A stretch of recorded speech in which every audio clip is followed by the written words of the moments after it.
Amazing wisdom. Entrepreneurs, business leaders, Success. CEOs, Amazing success. around the world. This is the Success Nuggets Podcast. Have you ever wondered what you could learn and how inspired you'd be if you asked incredible people from around the world about the patterns that drive progress? Get ready to dive into a world of insights and inspiration. This is the Success Nuggets Podcast with the founder of the Digital Lightbulb and your host, David Abel. Success isn't just about one big break, it's about the patterns that shape us from the start. My guest today grew up in New York, surrounded by a close-knit, multi-generational family, and somehow made his way from that world to co-founding E! Entertainment. So how would you go from the streets of Brooklyn to building a global media empire? And what keeps the fire alive after decades in the industry? Let's find the golden nuggets of Larry Namer. Great to have you on, Larry. Hi, good to be here. I'm so fascinated by your story. Being from the UK, could you describe what it was like growing up in New York with a big family? And how did you kind of get into entertainment through that? Sure. Well, I grew up in Brooklyn, New York, in an area of Brooklyn before Brooklyn became trendy, called Coney Island, which was the hood, still is the hood. The family origination is from Turkey, so they brought a different set of values than most. My parents' aspiration for their children were get a civil service job and have security and be able to retire at 65 and all of that. But I was the first kid to go to college, not because I wanted to, because I was told I'm going to college. I graduated with an economics degree. I was supposed to, get a job as a teacher or an economist, and found out that neither of those was really going to turn into a job. So I took what I thought was going to be a temporary job. Figured I'll do this for a few months until I figure out what I do with my college degree. So I actually got a job in the Electrical Workers Union, working for what was then considered a new media, which was cable television. So they gave me a job as an assistant underground splicer, where I would go under the streets of New York every day and put the wires together. And they paid me $90 a week. So that's how I kind of got into the business. Not that that's necessarily the media business, but it rubs up against the media business because while we were building the cable systems, we had to deal with all the people who were programming for those cable systems and stuff. And I eventually rose through the ranks there. So it became from assistant splicer to a splicer to a construction guy. So I kind of went all the way up the ladder there. Eventually, a company called Time Inc., before Time Warner, bought the company, and they wanted to become a media company as opposed to a publishing company. And when they came in, there was a lot of Harvard Yaleys and all the Ivy League kind of folks, and they kept telling me that they wanted me to come into management, which eventually I did. And I think I was 25 when I became director of operations of Manhattan Cable, which is the largest cable company in the country at that point. But then when cities began to issue franchises for cable television, because they began to realize cable was more than just good reception, they wanted the cables to go under the ground. Well, the only person around who knew how you build underground cable systems would make. So I think at 31, I got recruited to come out and build Los Angeles for a Canadian company. And, you're a Brooklyn kid and you come out to LA and everyone's going to the parties and premieres and, meeting with celebrities and stuff. So, that kind of was, when I got out here, I said, I want to be part of that. And then when the company sold and went back to Canada, I said, I didn't go from New York to LA to go to Toronto. I said, I'm done with cold, so I'm going to stay in LA. And me and my friend Alan just started kicking around ideas. And our early thinking was we would do MTV of the movies or Entertainment Tonight 24 hours a day. And, we wrote a business plan. We thought we were brilliant. And I think at that point, TV networks were running somewhere between 60 and $100 million US to build. And after 3.5 years of not raising any money, we realized nobody was giving us that kind of money. Everybody said, you're like regular people. Regular people don't start TV networks. Only big media companies start TV networks. So we just, I don't know, maybe we weren't smart enough to listen or whatever, but we just kept going until we found someone on Wall Street who said, I love the idea, but I can't give you that kind of money. I can give you $2.5 million. And, we just said, you know what? We'll take the 2.5 and we'll figure it out. And I had a friend who was teaching radio, television, film at University of Texas in Austin. And I called him up and said, hey, you got a bunch of kids that need intern jobs for this summer. And he said, yeah, we had trouble placing. So he sent 31 kids to LA. And what people don't realize, because he is huge. I mean, it's huge. It's now, we're in 142 countries and valuation is somewhere up around 7 billion US. Started by 2 guys with 11 employees and 31 interns. Yeah, that's amazing. So cool. What inspired you to do the interns and how did that pan out? I spoke to someone last week and they said they just kind of stayed forever with a band and then he supported the Rolling Stones. Yeah, it was interesting because my friend who was teaching at UT Texas wanted to kill me because as soon as we went on the air, people went, oh, that's what you wanted to do. We would have given you the money 3 years ago. We were the fastest growing cable network in the world at that point. I think in the first year, we were in 14 different countries. So the kids who started with us as interns at the beginning of the summer, I mean, half of them were vice presidents by the end of the summer. So half of them never went back to Texas, and my friend was not happy with me. What a great story. I know guys who were in sort of digital at the beginning in e-commerce selling to brands, and they were so successful that all of them became e-commerce people. So did you all just become media people? Because like you say, you were still a bit green and you'd never done it. Totally. I mean, there's that saying that necessity is the mother of invention. Because we had no money, we had to be incredibly creative with what we did with our $2.5 million. Again, everybody else was spending 60 to 100. We had 2.5. Yeah. We didn't have enough money to buy real broadcast equipment. We ended up finding a corporation that had old equipment that we're using for sales training tapes. So we bought that. You know, we said with a limited amount of money, we're not going to dazzle anybody with fancy production values. But the most important thing we could do is pick hosts that people either love or hate, but feel something for. And, you know, even today, a lot of people say, oh, you were so lucky you had all those great hosts. Of course, a lot of people from me went on to become, you know, very, very popular. That was not an accident. That was very deliberate. We said, if we have whatever money we have, we're going to put towards finding those incredible hosts. So we actually, I think we interviewed almost 10,000 people and put like 7,200 people on tape to pick the first 5 hosts. And we had good instincts. Our host went on, Red Kinnear won Academy Award, Julie Warren went on to be the first woman to do Wide World of Sports, and Katie Wagner did Lifestyles of Rich and Famous. Mark DiCarlo did Studs. So that we were right on with that. That was not an accident. We were very deliberate that was where we were going to spend our money. Right. I love that. Yeah, creative marketing. Where did that idea come from? Because I guess that was the white space then. You either loved them or hated them, and it was just the attention they bore. Yeah, well, you know, you looked at the early days of cable, and I always use this analogy. Cable TV was like an electronic newspaper.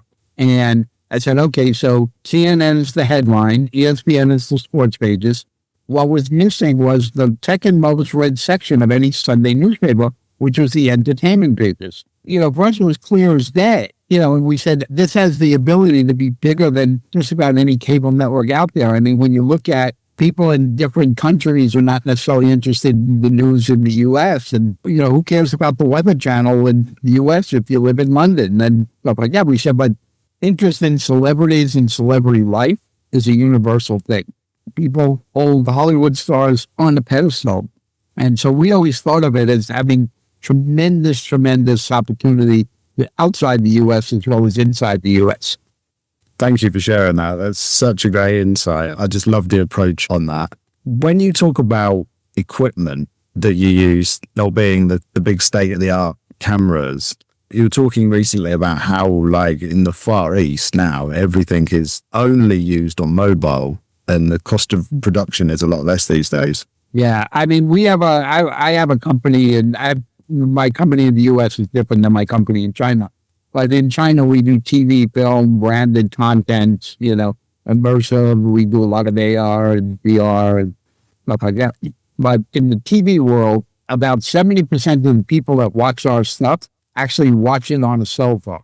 So it's totally changed the way we approach production. It's changed the way we approach storytelling. Because we know the device people are good. In the U.S., if I'm editing something, we're doing the final edit on a 55-inch TV set. In China, when we edit something, we do it on an iPhone. Only 6 or 7 years ago, we were talking about having on demand, watching wherever you want, whenever you want. And it seems like it's been with us forever. I'm really fascinated because I think this as well, that as people, we sort of change like technology and we don't notice it. Can you tell us about how you've noticed transformations in yourself in time periods? Yeah. One of the things that I most noticed about me is I'm fairly egoless. I don't hang on to ideas I reevaluate all my ideas every night. Most of them are pretty dopey and I get rid of them. But I've always said from the very beginning, there were some very basic changes happening in the media and entertainment world. And everybody just thought I was out of my mind or on drugs. The first is the thought of Hollywood as a geographic place. I said it's so wrong. It used to be back in the day that if you wanted to make any kind of visual entertainment, you had to come to Hollywood. You needed the big sound stages, and cameras were $250,000 for a camera. I mean, now my iPhone is a better camera than the $250,000 cameras. So people were able to make visual entertainment anywhere in the world.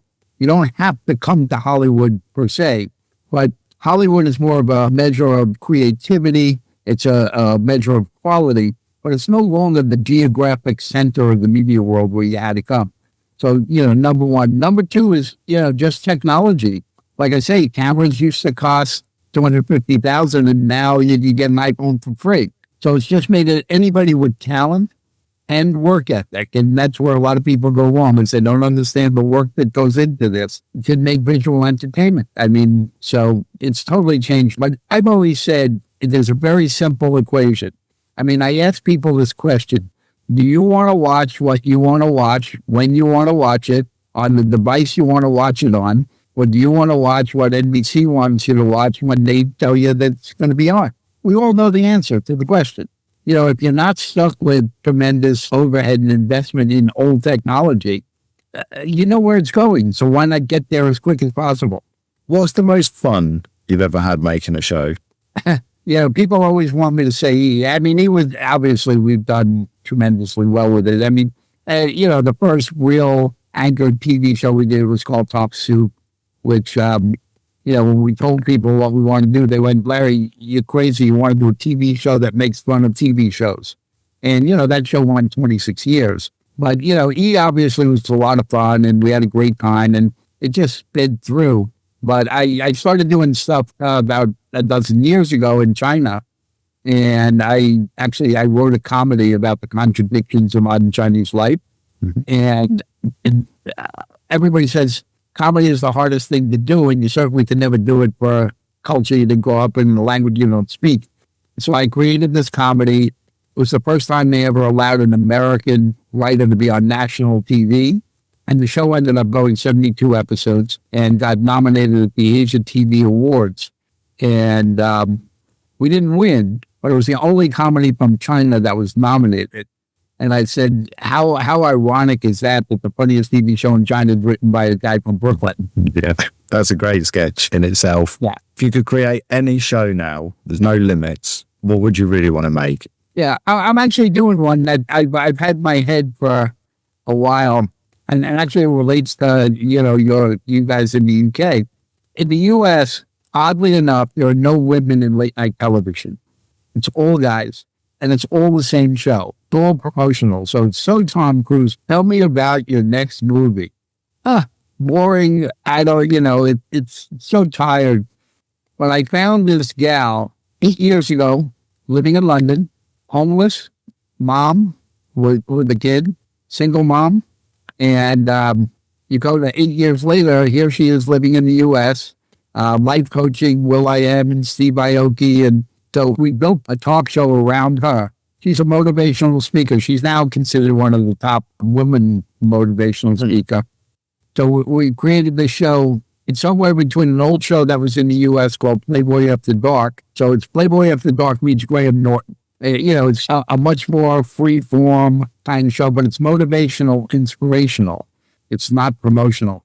So she really will bring people in that you normally wouldn't see, and they'll talk about relationships and life and stuff like that. That's kind of my mission now, is when I launch that show in July on one of the big platforms here, a global platform, actually, one of the streamers. And that's a lot of fun because we get to do stuff that nobody's ever done before.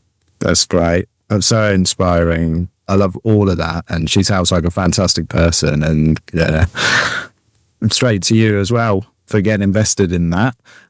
Just two more questions before we go, if we can.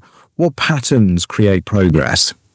Well, I'll explain that a little further. In terms of if people want to progress in life, what patterns do they need to follow to hit those waves or stay upon them constantly? Well, the one thing that I always say, and people look at me funny, is, there's this whole thing about follow your passion. And I'm the anti-follow your passion person. I think we all have some common needs in life. We need to make enough money to pay the rent and eat and feed our kids and send them to school and do all of that stuff. And I think a lot of entrepreneurs now get caught up in this, well, I had this idea and I got them to stay with it, and they stay with it too long. I think everybody's got to realize that for the most part, we're all here for a very limited period of time. The most valuable thing we have is our time. And if we follow our passion, maybe it wasn't a good idea, maybe it was, but maybe technology changed, maybe politics changed, maybe the environment, whatever it is, it may not be something that's going to eventually lead you to financial wellness that's going to allow you to live the lifestyle you want to live. And I reassess everything I do literally every day. And going, am I using my time, my most valuable resource, in the most efficient way? And that's kind of the advice I give to people. Yeah, that's really key as well. And what about the vehicle? Do you think the vehicle's always changing for people anyway? They're driving 1 minute and then they go traveling and they come back completely different, and all the time we're changing. Yeah, I think, we are. I travel a lot around the world, and I had a big company in Russia and I have a company in China and stuff. I think 80% of people anywhere, we have basic humanity. We have basic needs. 20% is cultural, where you grew up and stuff like that. But technology is changing unbelievably. And I tell people, when something has the ability to do good, it's going to happen whether you like it or not. I mean, and again, I use the example, you go back to the late 1800s, the United States, we had horse ranchers all over the place. And then when Henry Ford came up with the automobile, the horse ranchers weren't real happy. They wanted everybody to have horse and buggy. And I said, do me a favor, look out the window, tell me how many cars you see versus how many horse and buggies. AI is going to happen. Artificial intelligence is one of the most valuable things that we're going to enjoy in our lifetime. And you're not going to fight it. It's not going to go away. It's going to happen. And for me, I mean, if you were to tell me and say, Larry, could you design a TV series based on any subjects? It used to take me 5 days to kind of do the research and put it together, and then you do the PowerPoint and all that. Now, using GPT-4, I do the same thing. It takes me 30 seconds. I spend an hour cleaning it up. So now in 1 hour, I'm doing what used to take me 5 days. And I tell people, I go, how do you not love that? I mean, I could do more of them and make more money, or I could spend time with my grandkid, or I could learn how to speak Spanish. I mean, I've reclaimed the most valuable asset that we as people have. So it needs to be regulated. There needs to be some deterrence in there so bad people can't do bad things, or at least there's penalties for it. But right now, there's nothing, because all of our politicians in this country, in your country, just think that if they put their head in the sand, it's going to go away. It's not going away. And finally, Larry, what is your one golden nugget for life, please? I tell people, find something that you're good at and just work the hell out of it and become great at it. And eventually what it does is it provides you the resources to really follow your passion, because you kind of got the necessities of life covered. For me, I've been an avid cook since I'm 12 years old. I love cooking. I buy a cookbook every month and I cook the book. But if I followed my passion, I'd be in the kitchen of some restaurant, putting sauce together or something at best. But because I do what I do a food blog. I just wrote a book where half of the book is recipes and stuff like that. So by becoming really good at this other thing, it's given me the ability to follow my passion and still have the financial resources to continue and deal with the necessities of life. Yeah. You still love the cool side projects like that as well, that sort of just calm and they're a bit more fun and playful, and you can mix them up. Yeah, absolutely. Wonderful. Well, Larry, it's only a short show. It's been so wonderful having you on and discussing that fast-paced wisdom, how to get there. Thank you, Larry. Thanks for having me, and take care. Join David and his incredible guests next time on the Success Nuggets podcast. And to find out more, visit onegoldennugget.com. Thank you for listening.